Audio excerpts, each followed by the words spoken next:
Today, I'm excited to work on a gorgeous Elgin Father Time, a 102-year-old 21-joule railroad-grade pocket watch.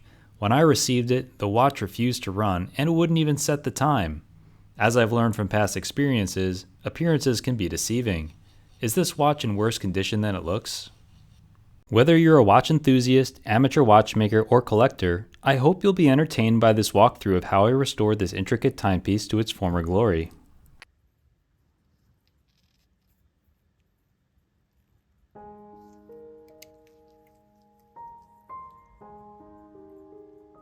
This watch was sent in by the same viewer who owns the BW Raymond I serviced a couple of videos back. Mike noted that the lever to engage the time setting mode doesn't work properly and the watch is suffering from low amplitude.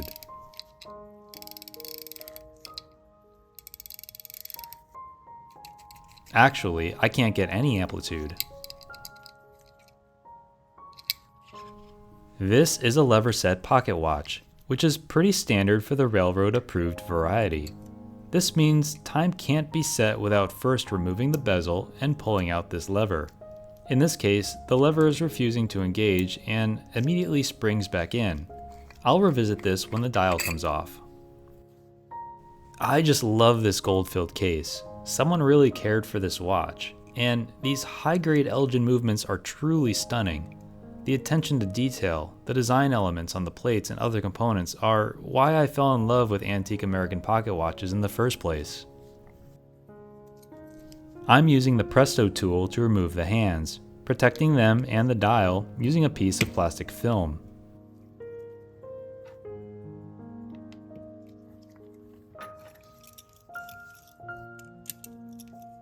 The two case screws are removed so that the movement can be swung out through the front of the case.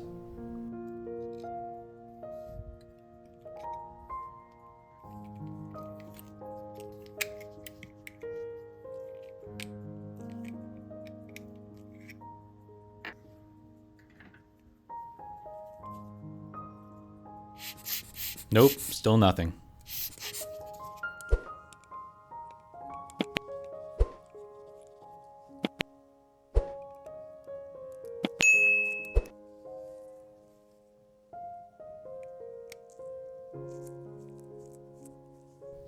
I'm loosening the 3 screws that secure the dial, and then gently lift the dial away with the help of a piece of pegwood.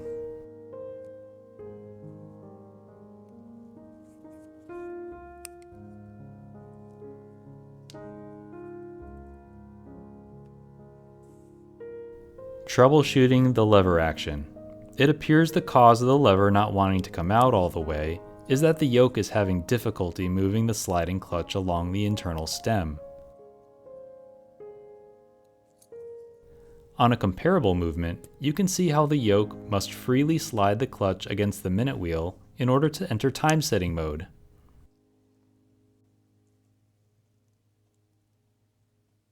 The hour wheel, cannon pinion, and minute wheel can be removed, followed by the setting lever and yoke.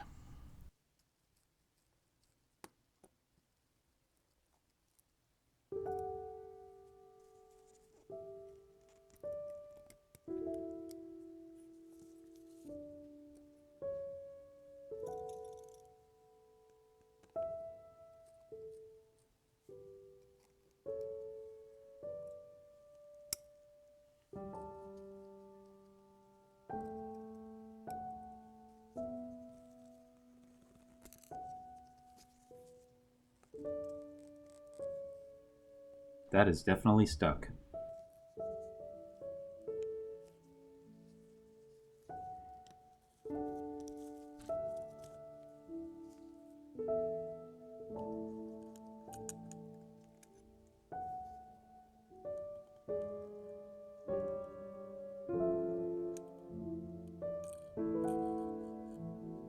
Upon removing the balance assembly, I can understand why this movement won't run.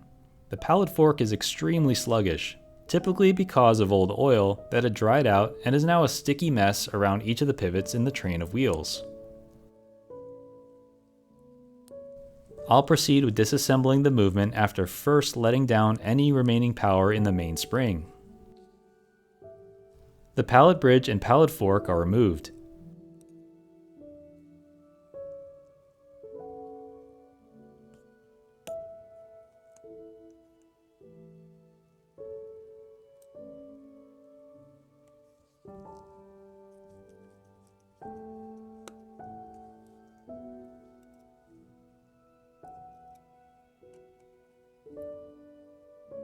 The train wheel bridge is removed with a stowaway escape wheel stuck to it thanks to the old oil.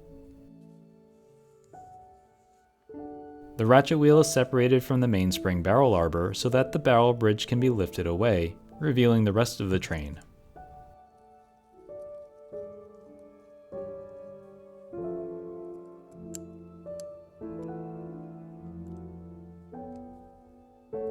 The second wheel, barrel, fourth wheel, and third wheels are now removed, followed by the internal winding stem with pinion and clutch still attached.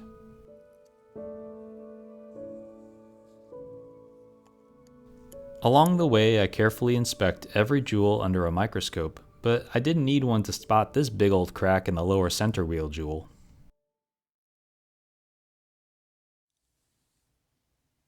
Note the reverse threading on the crown wheel screw. I also removed the click for cleaning as well.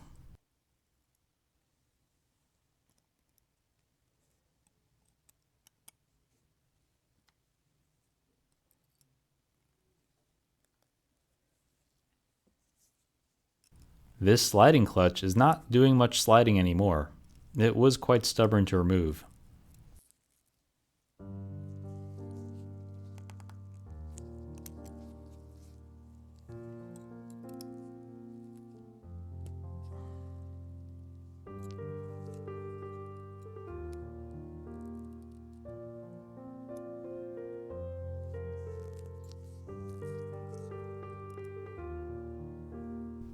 High-quality movements like this are decorated with several cap jewels along the train wheel pivots.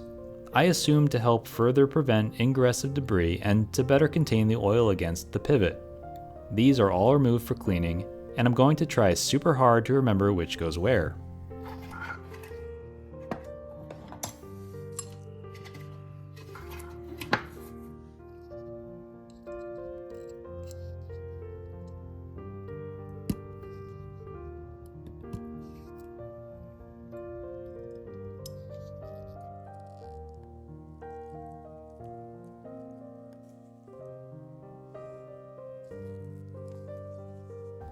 The balance wheel is attached to the balance cock via the hairspring stud. There's a small screw that is loosened so the stud can be pushed out of the hole. As mentioned before, all the cap jewels are removed for cleaning.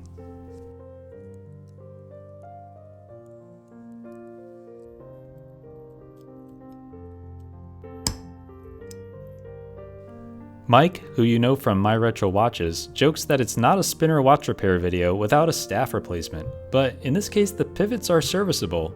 They're definitely worn, but we can address that. And this one has a friar tuck thing going on.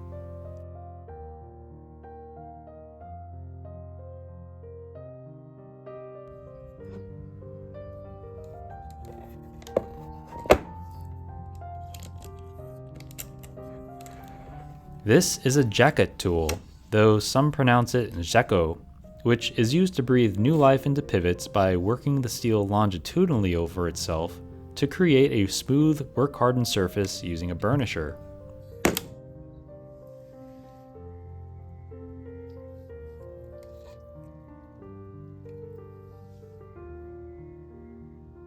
The tailstock runners support various pivot sizes, marked in hundredths of a millimeter, to support the pivot being worked as the burnisher rides on top of it.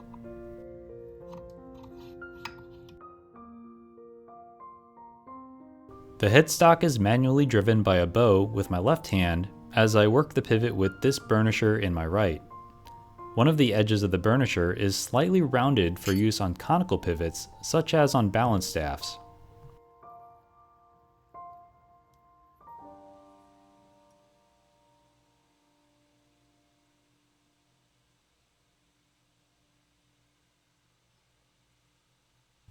I'm working one pivot at a time, but I need to be careful. Burnishing does remove a very small amount of material. Too much, and I'll end up with excessive side shake.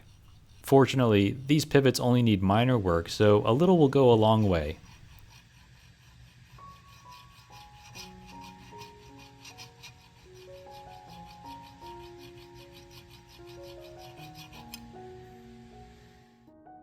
The surface looks much better than before.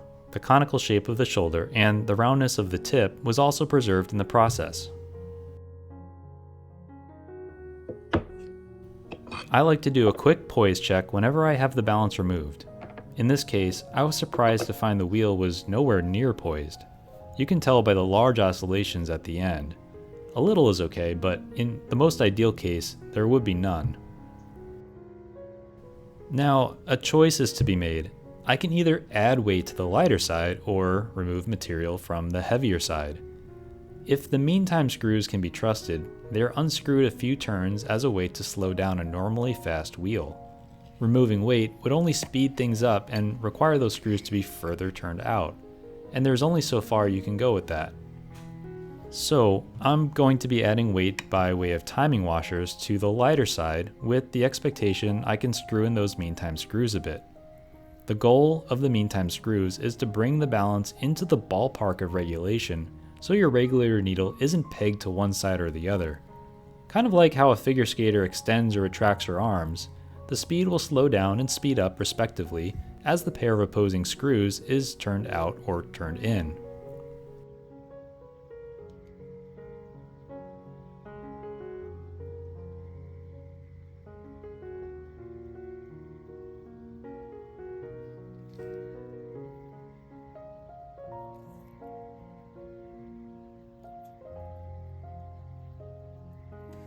With the balance at rest, I'll now shift it to another position to verify it won't try to roll back. The mainspring is removed for cleaning as well. In case you're wondering, I rarely ever need to replace a mainspring for it being, quote, set or tired. Modern cleaning methods and synthetic oils reduce friction far beyond what was ever achievable a century ago. Look, as long as amplitude is acceptable over the range, which is the key metric to look for, I'll choose to leave it alone.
All cap jewels receive a drop of Mobius 9010 before being reinserted into the plates and bridges with their respective hole jewels.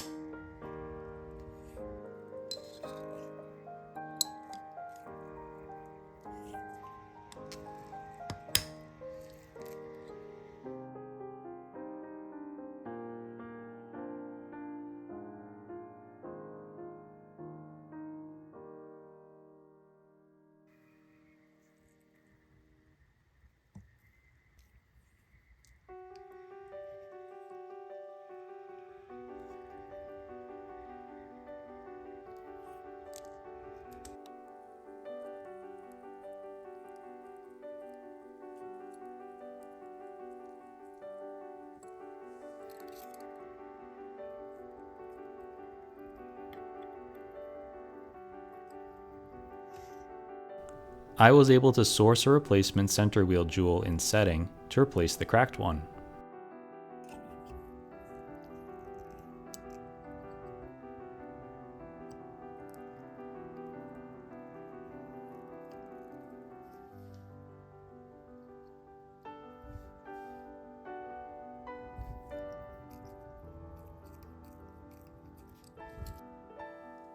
Proceeding with the reassembly, a little bit of Mobius D5 is used on the high friction points.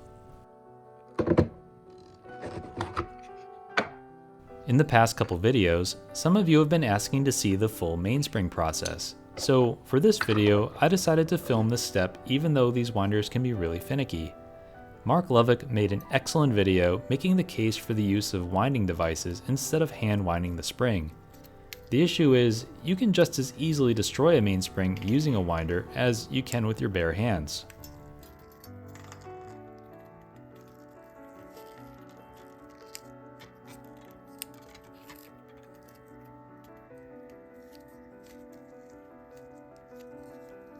Mainsprings in many manual wind watches, especially pocket watches, use a T-end on the tail, which needs to land in the slot in the barrel when ejected from the winder.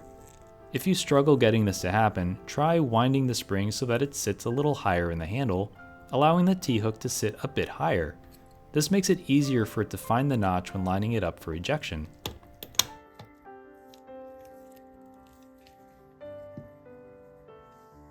A little D5 to lubricate the spring, and also where the arbor is inserted.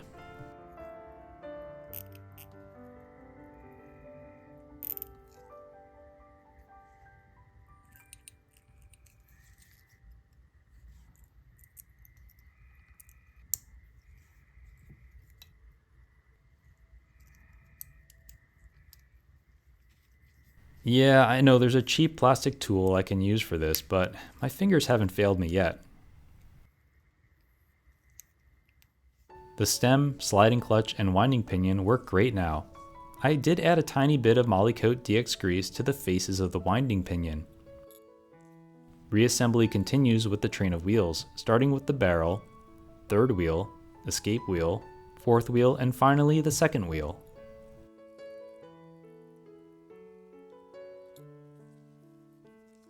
The barrel bridge is placed, ensuring the pivots of the second wheel and third wheel are seated before screwing it down.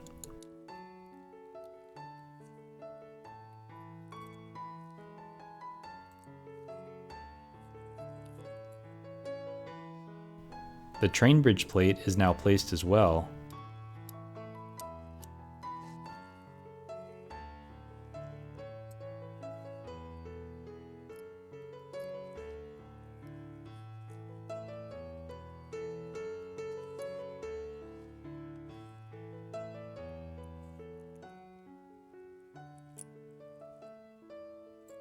The crown wheel and crown wheel seat are installed, remembering that its screw is reverse threaded.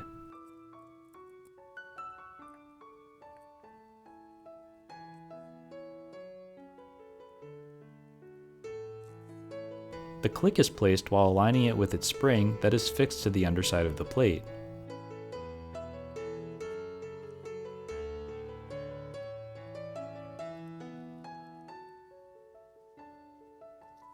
Finally, the ratchet wheel is fitted onto the top of the barrel arbor. I should point out, as it wasn't captured here, I did place a dab of D5 along the arbor where it sits in the hole.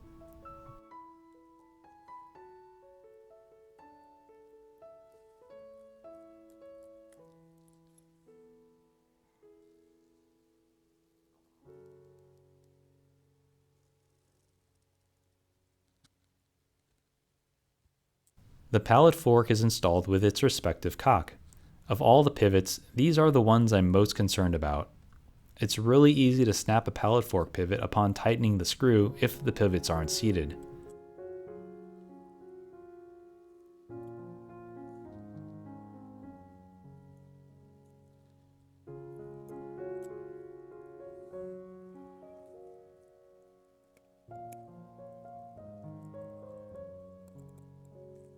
I even apply light pressure with pegwood to ensure it doesn't lift up and unseat as it's being tightened down.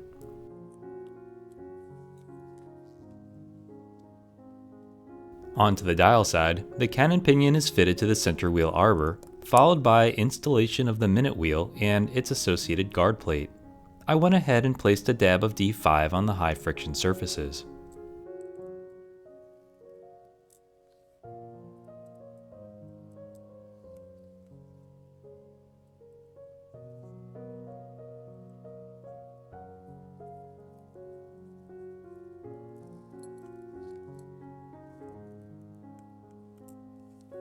The yoke is situated such that it can move the sliding clutch.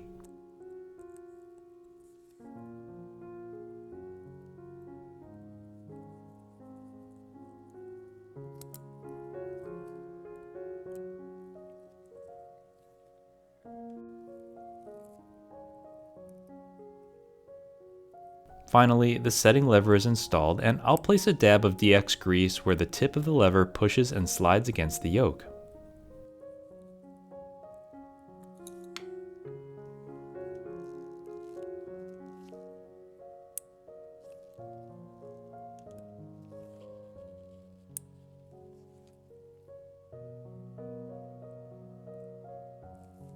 The center wheel pivots are lubricated with Mobius D5. Everything else is oiled with 9010.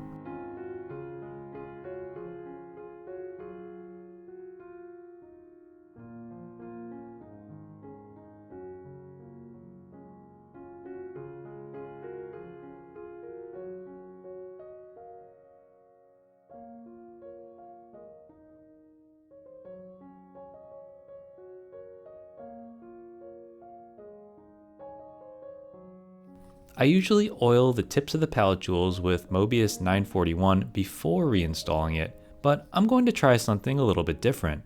These two observation windows drilled into the main plate can also be used to lubricate the stones. I'm not sure I would do this again, as it felt like a game of Operation, for those who remember that game.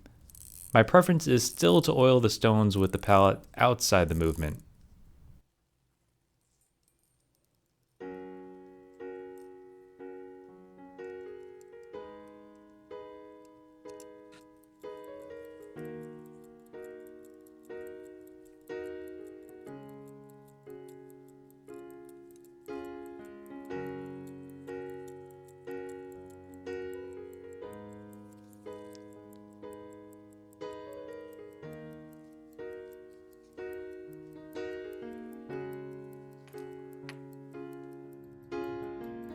Amplitude and timekeeping all look great.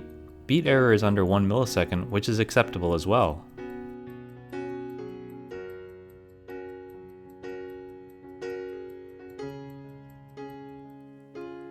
The arrow wheel and dial washer is placed over the cannon pinion before finally fitting the dial over the movement and securing it with the 3 screws.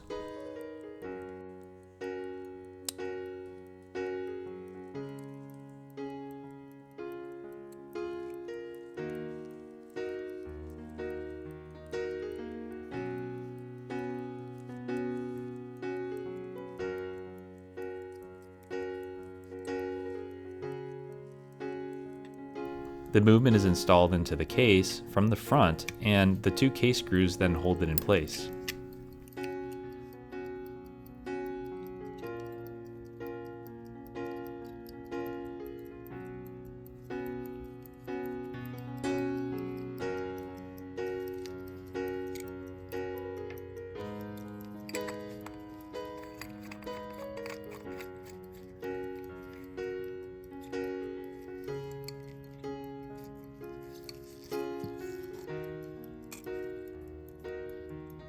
I wrap things up with installing the hands, ensuring proper clearance between them.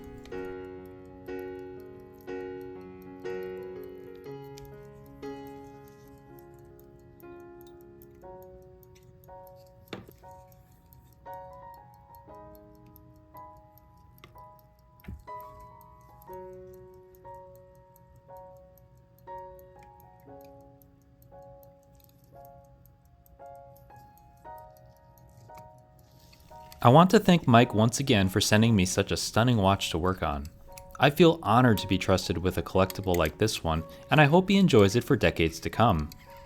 I hope you all learned something from this video today, and if not, I hope you at least found it enjoyable. Thanks for fixing watches with me today, and I'll see you in the next one.